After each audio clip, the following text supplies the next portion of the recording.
कि आप इस जलसे को संबोधित करें।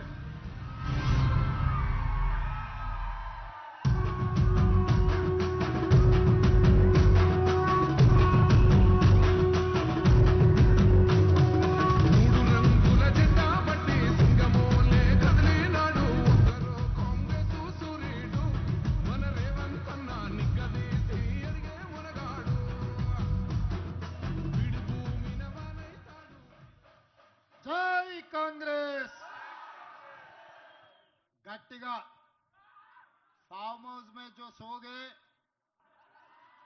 वो एकदम झलक देना उनको। जय कांग्रेस। ధన్యవాదాలు మిత్రులారా। ఈరోజు జూబ్లీహిల్స్ శాసనసభ ఉప ఎన్నికల సందర్భంగా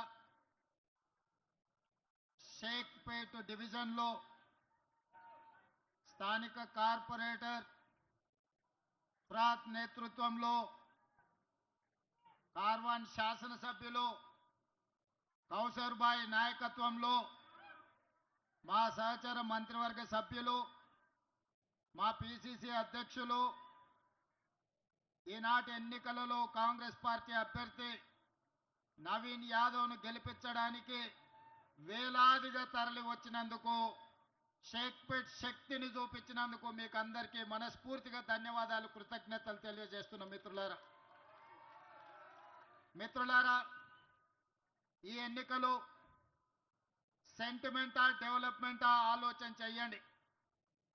ఒకవేళ సెంటిమెంటునే మనము ఆమోదించాలంటే ఆనాడు 2007లో పి జనార్దన్ రెడ్డి గారు గుండెపోటుతో మరణించినప్పుడు అన్ని రాజకీయ పార్టీలు ఎంఐఎంతో సహా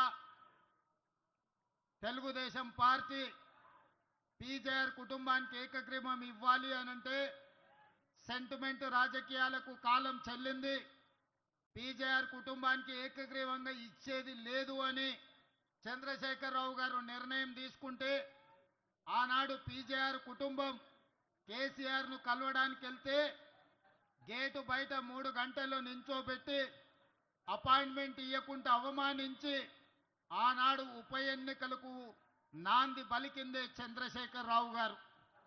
మరి 2007లో గొప్ప నాయకుడు పేదోళ్ళ గుండె ధైర్యం పీజేఆర్ చచ్చిపోతేనే ఆనాడు ఏకగ్రీవానికి అవకాశం ఇవ్వని చంద్రశేఖరరావు ఈరోజు ఆయన కుమారుడు కేటీఆర్ ఏ రకంగా బీఆర్ఎస్ ఎమ్మెల్యే అభ్యర్థిని సెంటిమెంటుతో ఓటేయమని అడుగుతున్నాడని నేను ఈరోజు అడగదలుచుకున్న మీ ద్వారా।